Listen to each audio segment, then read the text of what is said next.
자, 내용 타당도 분석을 할 때는요, 기본적으로 이 검사는 어떤 영역을 측정하는 것입니다 라는 걸 정확하게 적어주는 게 필요하죠. 그래야 전문가들이 와서 보더라도 진짜 그 영역인지 파악할 수 있는 거예요. 되게 모호하게 정의할수록 전문가가 오히려 판단하기가 어려운 거죠. 아주 구체적으로 뭐 이것은 우울증을 측정할 것이고, 우울증 중에서도 주로 일반인과 실제 우울증 환자들을 얼마나 잘 구분할 수 있는지에 대한 핵심 영역 위주로 만들었습니다. 그래서 그 핵심 영역은 주로 뭐 수면이나 입맛 같은 어떤 신체 기능상의 문제라든가 자살 사고라든가 아니면 되게 의욕이 없는 부분에 대한 거, 뭐 이렇게 세 영역으로 만들었습니다. 뭐 이런 식으로 정확하게 기술을 해줘야 되는 거예요. 그러면 그 영역에 대해서 충분한 경험을 가지고 계신 그런 전문가분들이라면 이것이 맞게 된 건지 아닌 건지를 아주 쉽게 판단할 수 있겠죠? 여기 뭐 슬라이드에서는 야구의 예를 들어서 그걸 얘기해주고 있는데, 어쨌든 내용 영역이 구체적일수록 좋은데, 문제는 모든 검사가 그렇게 내용 영역을 자세하게 구체적으로 얘기하기는 쉽지 않을 수도 있어요. 아무래도 무슨 능력 검사 같은 경우에 상대적으로 쉬워요. 이런 게 우리 선발 검사에서는 이 영역이 꼭 필요해 뭐 이렇게 얘기하기는 그렇게 어렵지 않죠. 왜냐면 그건 합의를 하면 되는 거니까. 하지만 뭐 자존감을 재겠다라고 했을 때 자존감이 무엇으로 구성되어 있고 이런 거를 구체적으로 얘기하기가 생각만큼 쉽지는 않죠. 그러다 보니까 이런 경우에서는 내용 영역을 아주 구체적으로 범주까지 만들어서 하기가 어려운 경우도 있을 수 있어요. 그러면 약간 두리뭉실하게 설명을 할 수밖에 없기는 하죠. 자, 내용 영역이 분류되고 나면 이제 검사 문항을 분류를 하는 거죠.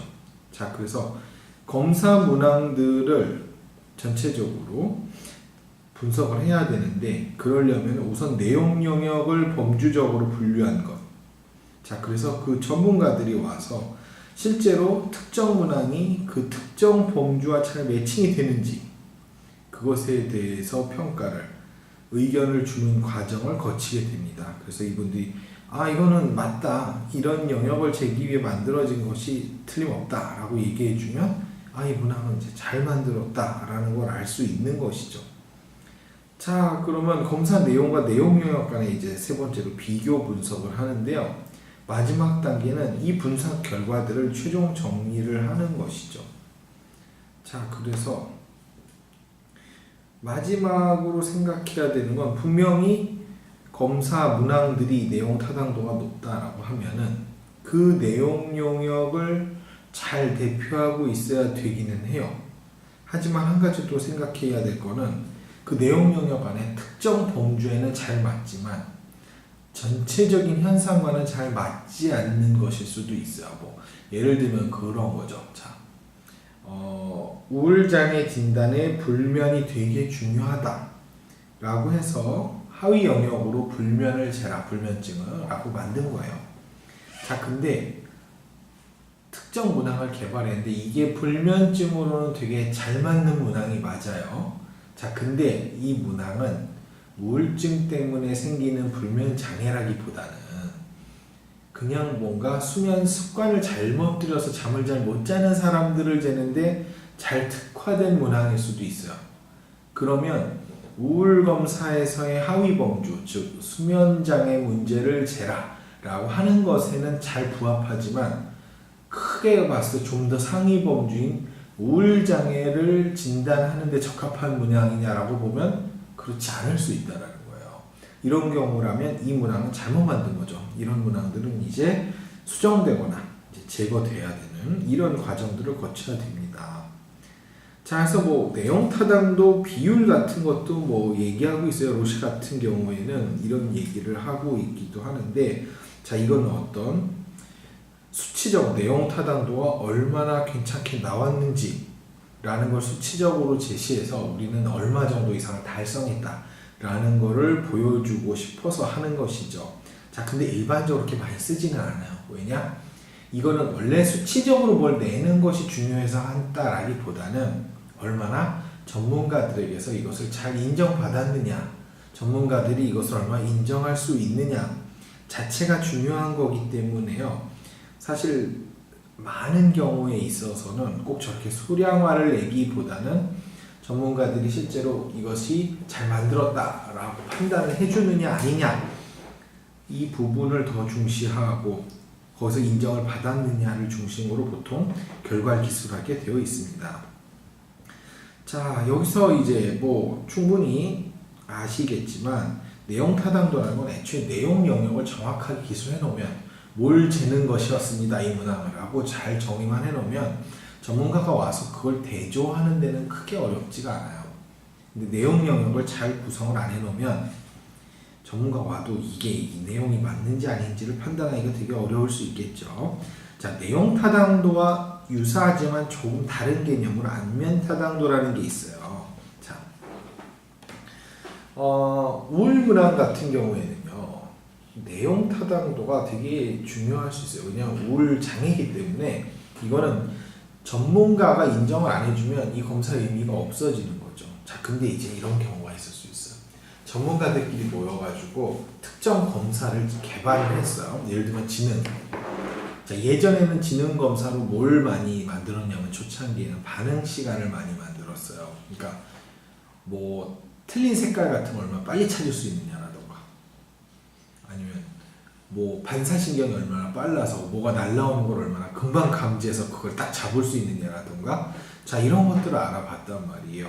자, 조교 선생님이 보시기에는 이런 문항들로 지능을 측정해도 되겠어요?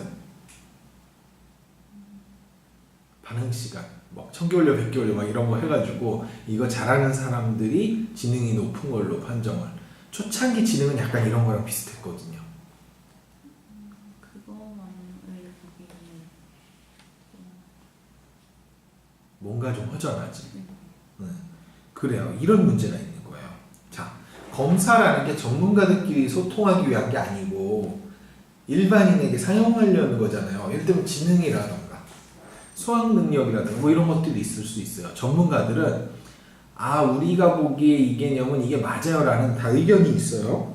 근데 만약에 일반인 대다수, 국민 대다수가 그걸 동의할 수 없다면 그것이 무슨 의미가 있겠냐는 거예요. 지능이라고 전문가 몇 명이 모여가지고 아, 이런 걸 재면 지능이에요 라고 했는데 일반인들이 그걸 딱 읽어보니까 아니 이게 왜 지능이죠? 라고 생각을 하는 거예요. 그러면 일반인들은 다 그렇게 생각할 거란 말이에요. 아, 그 지능 검사는 못 믿겠어. 되게 웃긴 것만 재.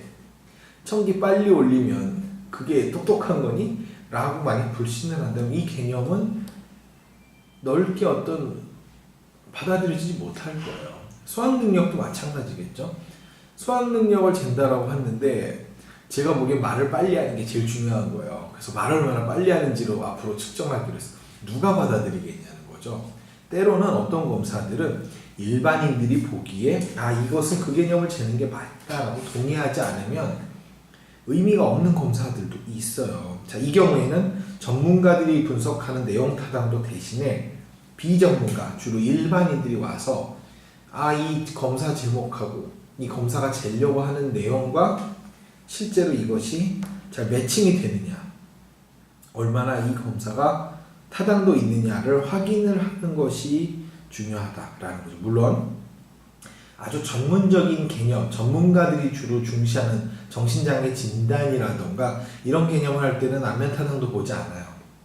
하지만 창의성이라던가 이런 우리가 보편적으로 서로 공유해야 되는 개념들의 경우에서는 실제로 많은 안면 타당도를 진짜 보기도 한다는 거죠. 자, 다음은 타당도 분석 방법 중에 또 다른 방법이라 할 수 있는 구성 타당도를 보도록 할게요. 자, 구성 타당도는 구성 개념이 중요하다라고 해서 구성 개념은 이미 앞에서 얘기했죠. 심리학에서 측정하려는 거의 모든 특성들은 다 추상적 개념이다. 우리가 정의 조작적으로 정의한 것이다 라고 얘기를 했어요. 그럼 너는 무엇을 잰다라고 이야기를 했는데 네가 무엇을 잰다라고 한 그것이 제대로 측정됐는지를 통계 분석 방법을 통해 확인해 보는 게 구성 타당도 분석 방법이에요. 가장 많이 쓰는 건 역시 상관 분석적 방법을 쓰는 거고요. 자, 이제 두 가지 방법이 있어요. 한 가지는 너는 무슨 개념을 잰다라고 주장했다. 구성 개념이 이것이다라고 얘기했단 말이에요. 그러면서 그것을 사람들에게 설명하면서 이렇게 얘기를 한 거죠. 자, 이 개념은 어떠한 기존의 개념과 상당히 유사합니다. 그리고 그러나 어떠한 개념과는 조금 틀립니다. 이렇게 설명을 할 수가 있겠죠. 자, 우울 같은 경우라면은 비교적 어떻게 보면 쉬울 수 있을 거예요. 자, 우울 검사라면 이것이 과거에 외국에서 많이 얘기되던 멜랑콜리아랑 상당히 유사합니다. 하지만 불안장애랑은 좀 차이가 있습니다. 이렇게 설명할 수 있을 거란 말이에요.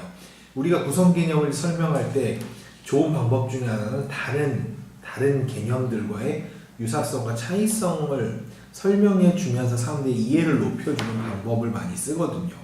그러면 그 중에 첫 번째, 연구자가 이 검사는 어떤 기존의 검사들과 얼마나 유사한지를 보여주는 것. 이것을 수렴타당도라고 해요. 실제로는 유사 개념하고 보여주는 게 아니라 기존에 먼저 출시된 검사들과 유사성을 보여줘요. 그러니까 내가 새로 우울증 검사를 만들었어요. 그러면 자, 이것이 잘 쓰이려면 기본적으로 어때요? 앞에 원래 쓰던 검사들하고 상당히 비슷한 결과가 나와야 돼요. 자, 이게 좀 아이러니지만 또한 마찬가지로 중요하죠. 우리가 어떤 새로운 핸드폰이나 컴퓨터를 산다라고 할 때도 이런 부분이 있죠. 호환성을 되게 중시하잖아요. 자, 내가 원래 쓰던 그 프로그램이 여기서도 깔리나요? 쓸 수 있나요? 되게 중시한단 말이에요. 새 제품을 쓸 때도 마찬가지예요. 새 검사가 출시될 때도 새 검사가 어떤 장점이 있겠지만 그래도 또한 기존 검사랑 상당히 유사한 결과가 나오느냐를 되게 중시한단 말이죠. 나는 우울증 검사를 만들었는데 기존 우울증 검사랑은 결과들이 너무 다르게 나온다. 그럼 과연 사람들이 이걸 쓸까요? 안 쓰겠죠. 그러니까 일단 첫 번째로 보여줘야 되는 건 이 신제품이 기존의 어떤 검사들하고 동일한 개념을 재는 혹은 유사한 개념을 재는 검사들하고는 상당히 비슷한 점수가 나온다 라는 것을 보여줘야 되는 거죠. 이걸 보통 상관법으로 보여줘요. 그래서 기존 검사들하고 동일한 사람이 실시라면 아주 높은 상관관계가 나온다 라는 걸 보여주는 거죠. 상관이 낮으면 수렴타당도는 낮은 거죠. 자, 그래서 보통 기존 검사와의 상관관계로 수렴타당도를 보는데 여기서 전제가 되는 건 기존 검사가 퀄리티가 되게 좋아야 된다는 거. 신뢰도나 타당도가 되게 높은 검사이지 기존 검사가 너무 후지면 기존 검사와의 수렴타당도는 못 내는 거죠. 자, 다음은 이제 구성타당도의 또 다른 방법은 변별타당도가 있어요. 자, 이 검사가 신제품이 나오면 기존 제품과 분명히 다른 점도 있어야 되겠죠. 자, 그렇다면 이 제품은 기존 제품들하고 유사성도 있지만 분명한 어떤 차이도 있습니다 라고 할 때 그 차이를 보여주는 부분이 바로 변별타당도예요. 자, 예를 들면 그럴 수 있죠. 자, 기존 검사들은 우울증 검사들 대부분 불안장애 검사랑 너무 구분이 안 됐습니다. 그러다 보니까 불안장애 환자들도 우울증 검사에서 점수가 너무 높이 나오는 문제가 있어서 진단에 어려움이 있었다. 근데 우리가 만든 검사는 기존 우울 검사랑은 점수가 상당히 유사하면서도 불안장애와는 분명한 차이가 있어서 불안장애에 높은 점수를 받는 사람들은 이 검사에서 높은 점수가 나오지 않습니다. 이런 걸 보여줄 수도 있는 거죠. 즉, 이 검사는 기존의 불안장애라는 개념하고는 상당한 변별이 됩니다. 라는 걸 보여줄 수도 있는 거죠. 자, 이것이 잘 나온, 이거는 보통은 역시 상관성을 보여주는데요. 자, 이 경우에 보통은 어떻게 가정을 하느냐? 상관계수가 기존 검사들은 되게 높았지만 우리 검사는 그거에 비해서 월등히 낮은 상관관계를 보이거나 혹은 아예 상관관계가 없습니다라는 걸 보여주면 되는 거예요. 왜? 이거는 변별해야 되는 개념이니까.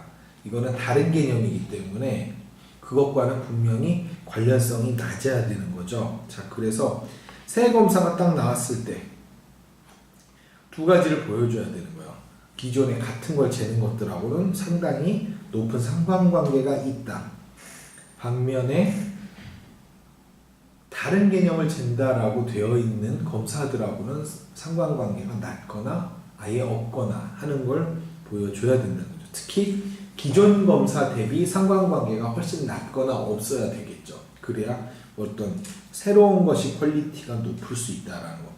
마찬가지로 구성타당도에서 수렴타당도 때랑 똑같아요. 이 비교가 되는 상관관계를 재는 검사는 신뢰도와 타당도 같은 퀄리티가 매우 좋아야 된다는 걸 전제로 하고 있습니다. 자, 그래서 학업 성취도 시험을 예전에는 객관식 시험만을 치렀을 수 있어요. 혹은 예전엔 주관식 시험을 봤다 치죠.